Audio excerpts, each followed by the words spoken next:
Here I am, after so many years, hounded by hatred and trapped by fear.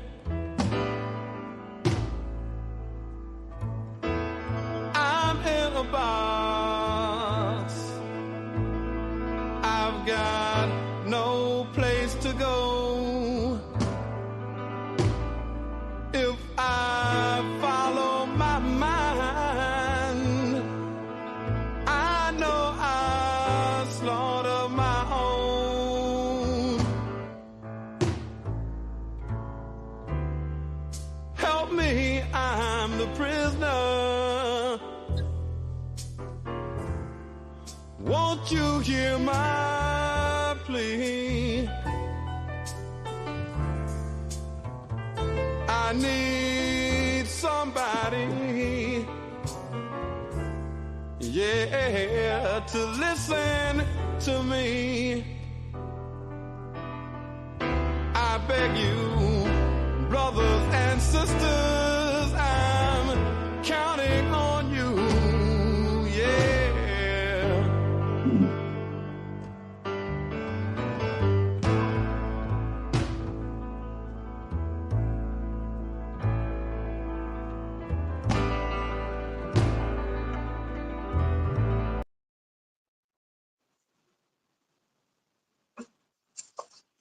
Peace and love. Welcome to the Northeast Political Prisoner Coalition. I am Brother Frank, and I'm with former political prisoner Abdul Haq Islam. October is Martyrs Month, and this is one of a few series that we're going to be doing, recognizing martyrs and recognizing them more than just their sacrifice, but the ideas and the fact that they lived out those ideas, right? They didn't just know something was wrong. They made a serious evaluation of the situation at hand, and then they decided that they was going to take a position. Today we focus and we honor revolutionary, iconic revolutionary Ernesto Che Guevara, right? So one of the quotes that he had that he's very famous for is that he said, "At the risk of seeming ridiculous, let me say that the true revolutionary is guided by a great feeling of love." And I think that that is a motivational for revolutionaries everywhere.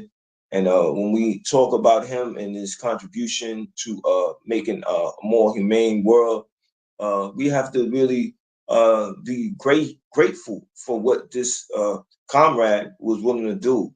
You know, he's pivotal to the Cuban Revolution and revolution who overthrew the dictator Batista. And so today's discussion, we're going to deal with that. Brother Abdul Haq Islam. Yeah, peace and love. You know, we are grateful for our martyrs, you know, who lives as examples, inspiration, you know, gives a great feeling of strength, you know, in that they have charted a course which has brought forth successes. So we know what type of behavior, what type of actions will be successful, you know. So, you know, we know that when we're on the right path.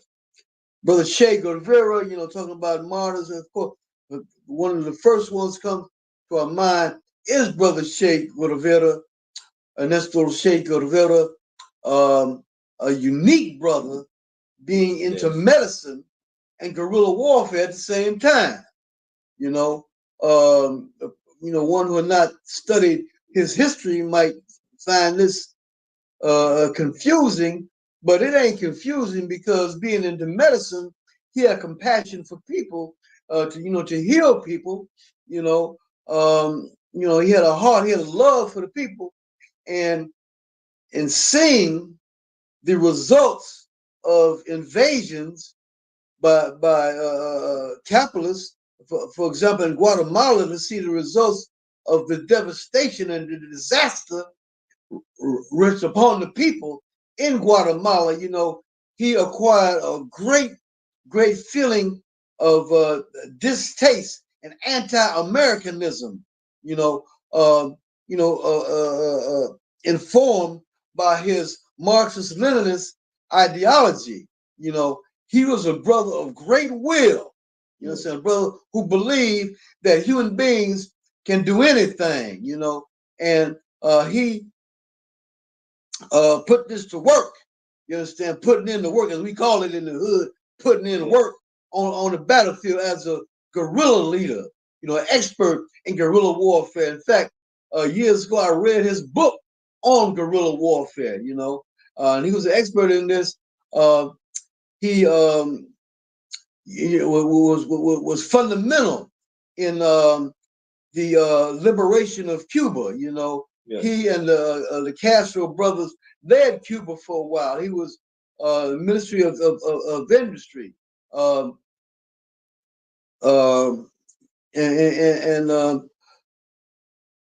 very, very fundamental in fighting against U.S. machinations against Cuba. He traveled around for a while. His whereabouts unknown. That was discovered. He was in the Congo fighting. He supported revolutions all over the world. He ended up in Bolivia, where he was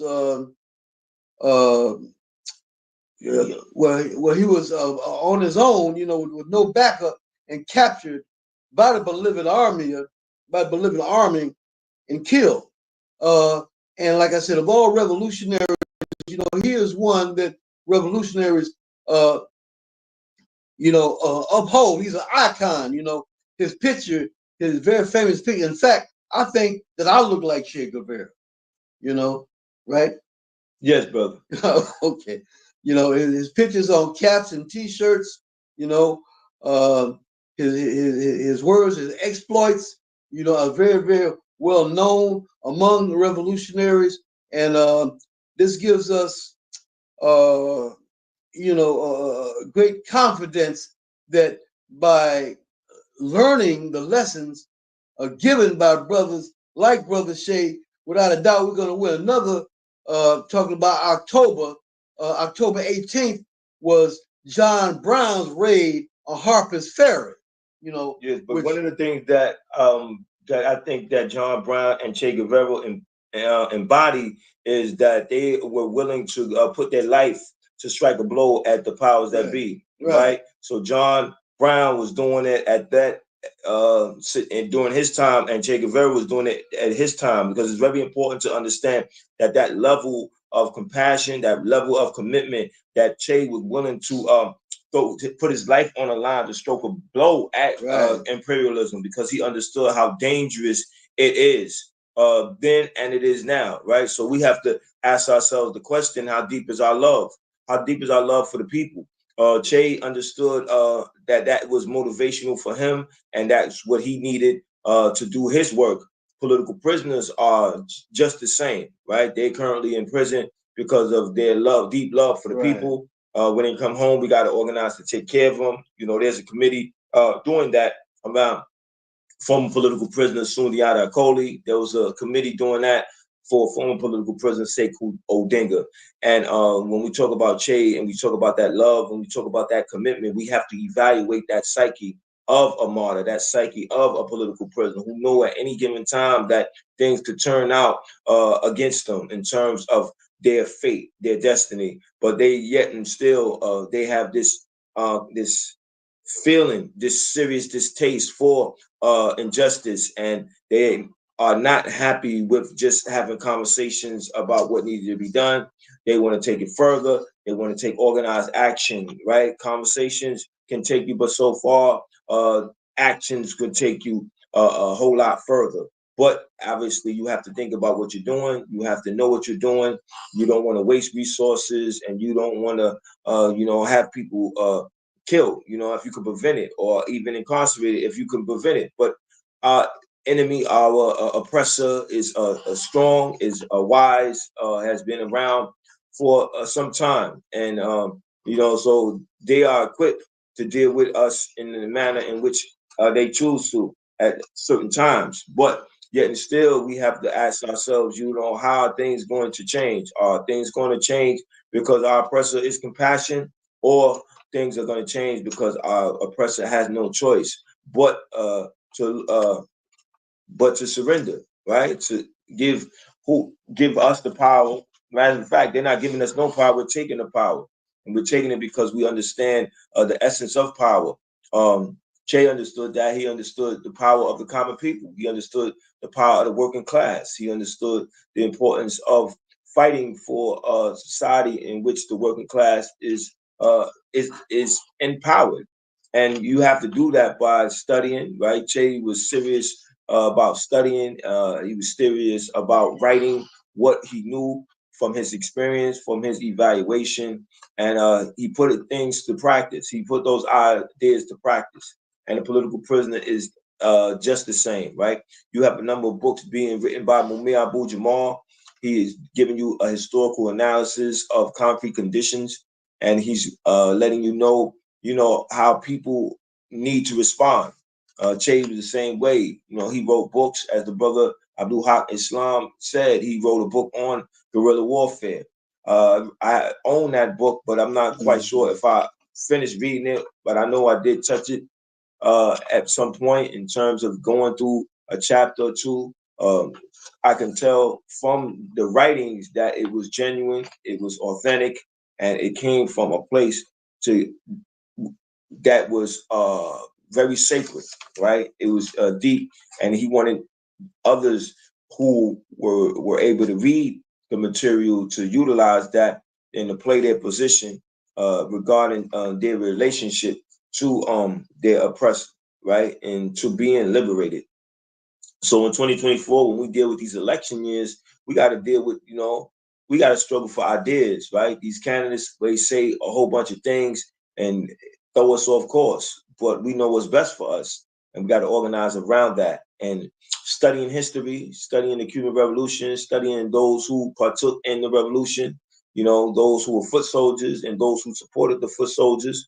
We have to look at their role and what was their agenda and how far did they go, and what do we owe them, right? What do we owe people like Che Guevara and our political prisoners? We owe them respect, and respect on theory and respect on practice, right? One and the same, but most importantly is the practice, right? Because anybody could say, you respect somebody in terms of their ideas, but what are you doing with those ideas that you claim to respect? If Che was for the advancement of the working class, what are you doing to advance the working class? Che was against injustice. What are you doing against injustice? Our political prisoners are held in captivity and unjustly, right? They are given revenge sentences, not just sentences. And we need to be bothered by that. And we need to commit ourselves to some organized action to free our political prisoners. When I say our, I mean those who stood for Black liberation, those who stood for the advancement of the working class. They belong to us. People who wake up every day and struggle for food, clothing, shelter. People who wake up every day and have to deal with the viciousness of racism systemically. So we have to be very clear about the fight that we have at hand. Brother Abdul Haq Islam, you have me by a couple of years, and during the time that you became first politicized, how were other revolutionaries dealing with the idea of Che, and how did they show solidarity with Che? Yeah, well, when I was in the joint, Che was a well-known brother and a hero among those who were captured, particularly among captured revolutionaries, And one thing, the revolutionaries inside the prisons, many of them have studied, concepts such as guerrilla warfare. And in spite of the fact that the U.S. is seen as a so-called superpower having the greatest military in the world, so most technically advanced and all that, those who believe in guerrilla warfare, as Shay did and as he talked about, still have that undying spirit, that spirit that cannot be broken, like the brother said, believing that through an act of will, you can do anything. And this is through understanding, as many scientists and scholars of warfare have noted, that a guerrilla army can defeat, a conventional army, you understand, such as the U.S., by many, many, many small units, many, many small cells has been described as many, many, 3 or 4 cells on a dog, which drives a dog nuts, and the dog, jumps off the cliff. This is what the guerrilla warrior is, in fighting against a standard type of army, and this belief that we can do anything, that we cannot be defeated, that nothing can defeat us, and Shay said, in line with guerrilla warfare theory, that the armed masses, that the oppressor cannot defeat the armed masses of the people, millions and millions and millions of people. When millions and millions of people get the idea that they are undefeatable, that nothing can stop them. You dig, through through studying people like Che Guevara, then this is going to make history. This makes history, and we honor our brothers and sisters, and we strike down, draw X through the thought pattern, that believes that you have to submit your will. You got to hear and obey, no matter how wrong it is, you got to say it's right, that you can tell the truth, and the truth is right now at war with falsehood, and revolutionaries uphold the truth, and we're marching forward in the spirit of Shay and others like that. Other martyrs of October were Maurice Bishop, Thomas Sankara, Samara Michelle. These are also people who died during October, So October is a month where we commemorate the martyrs, the martyrs are those who knew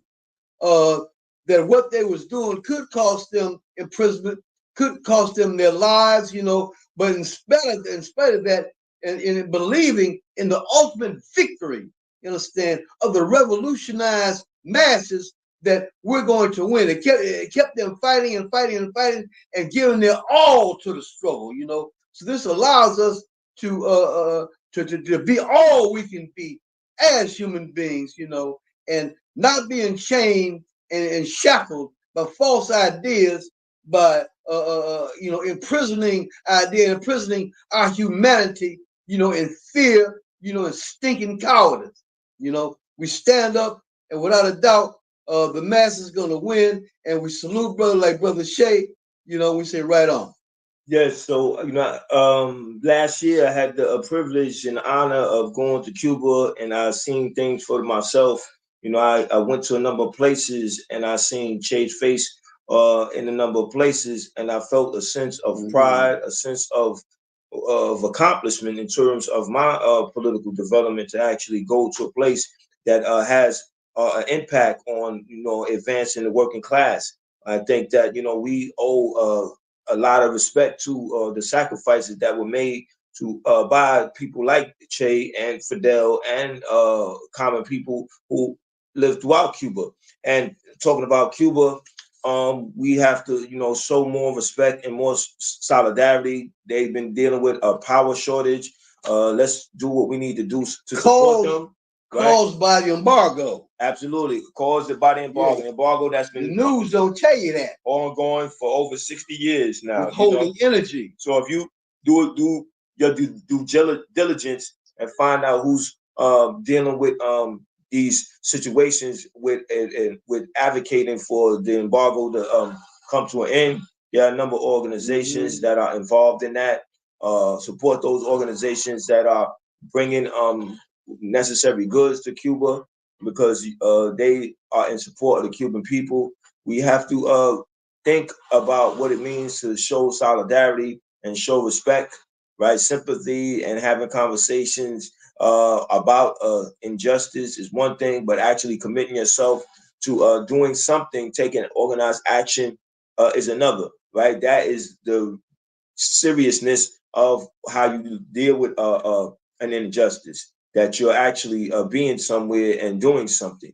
And we have to challenge ourselves to do that. That's why when we come on this platform, we inform you about political prisoners, and we tell you that you need to take up the responsibility and write into a political prisoner.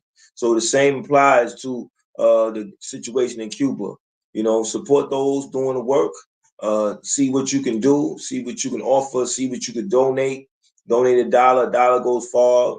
More than that goes even further. But do something, because there's always an action that you could take. Che always had respect for those who took up the fight. He said in his own words about those who had an issue with injustice and were doing something about it, that those were comrades of his. He also said that he wasn't a liberator, that the people liberated themselves. I think that he's identifying the essence of power, and we need to understand the power that we have as a working people. Just imagine that we go on organized strike. We extract our, they extract our labor to make profit, but we extract our labor to attack their profit. So we have to just put a standstill to whatever we want in terms of things taking place. We have that power, and we need to be aware of it. We need to organize it, and we need to use it and do what needs to be done. So when we talk about Che, we need to teach our children about Che Guevara, who he is, and why did he do what he did, and how do we show solidarity and respect truthfully with that. I remember reading a book on Che and feeling the sense of being truly enlightening, or enlightening even further by this comrade, this brother's sacrifices. Che was asthmatic, and he had serious asthma, to the point where sometimes he passed. He fought in spite of that, right? He didn't let those that issue particularly restrict him from his involvement. He stood up, he fought, and then he knew that he was present for a purpose, and he was very committed to that. And Che evaluated the conditions of people to get to the point where he had seen enough and decided that he was going to do something about it. And that's the same situation with political prisoners. Last week, when we talked about the Virgin Island 3, these brothers got incarcerated in prison for lengthy periods of time, over 50 years now. And they examined what was happening. They were part of the Virgin Island independence movement. And now when the shooting occurred and the people died, and other people were gathered and interrogated and tortured and made to confess. We got to look at those brothers who were involved in the Virgin Island independence movement. They had seen enough, and they were involved in a movement that was about moving their people forward, getting liberated from their colonial powers. And so the political prisoner and the martyr, they have that same seriousness and sharp analysis of concrete conditions, to the point that they're going to take action. You know, so Brother Abdul Haq Islam, you know, as we talk about martyrs and we talk about political prisoners, you know, how would you explain that to a child, right? If you a parent and you're dealing with a child in grade school, because it's always important that we take hold of our children's education. Well, I would tell them, you know, not to be weak, you know, to have character, you know, to always stand up for the truth, or stand up for what is right, you know, and even living in a criminal society, to not allow the criminal nature of that society to become your nature, you know, to be honest, be upright, to have good character, you know, and to believe in yourself, you know, and to love your people, you know. And I think that our revolutionaries are examples of that, you know. And I would, you know, encourage them to study the life of revolutionaries, you know, to look at the personality traits of revolutionaries, you know, and to honor that, you know. A minute ago, I was about to talk about John Brown. John Brown, his raid on Harper's Ferry was also in October. That's another incident that happened in October. You know, he was the people didn't rise up and join like he had helped to, so hope to. So you know, he was highly outnumbered. He had 19 people with him, you know, and they were killed and he was hung. However, historians have said that John Brown's raid on Harper's Ferry led to the Civil War, you know, and it was through the Civil War, you know, and black men with guns in their hands were very, very fundamental in the end of slavery, you know. Very interesting. It's always important that we look at an action of a few that sparks the actions of many. Right. So, you know, so we in 2024, we can do things to have tremendous historical results. You know, we got to have spirits like shades around right now, because if we look at what's happening in the world today, we are living in a system where they send money and weapons and they know they're murdering babies. Think about it. Babies on fire, burned alive, you know. And what does that say about us if we just stand on the sidelines and watch that happen and we ain't a part of the organized? That means we aiding and abetting genocide. Organized protest. Yeah, you know, that we must organize, you know, to put pressure on the government, you know, to stop these injustices, you know. So realizing that you are living in a society that denies food, denies medicine, denies water, you know, that attacks healthcare workers, you know, these are satanic principles. You know, if you study what Satan worshipers, what they believe in, you know, there's a deep correlation between them and the ruling class in the society. You know, Satanists believe in completely overwhelming somebody, taking their will from them, you know, crushing all their humanity, you know, so they can get their way. And this is what is happening in the world today. And so we're living in this, so we must have revolutionaries among us, you know, so that this enemy doesn't eat us alive.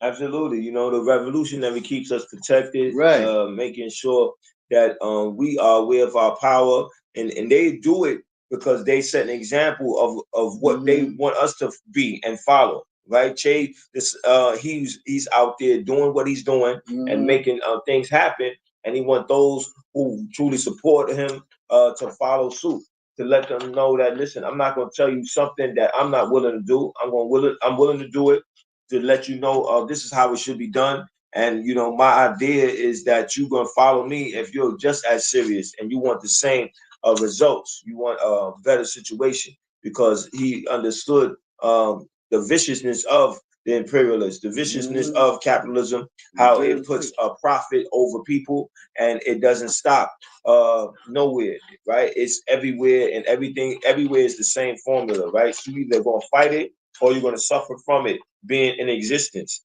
And that's why Che is so important to us, right? And we got to teach our children about people like Che Guevara because these are real heroes, right? These are real superheroes, and they don't possess no superpowers. You know, he bleed just like us, bled just like us. You know, he needed the same things we need. You know, food, clothing, and shelter.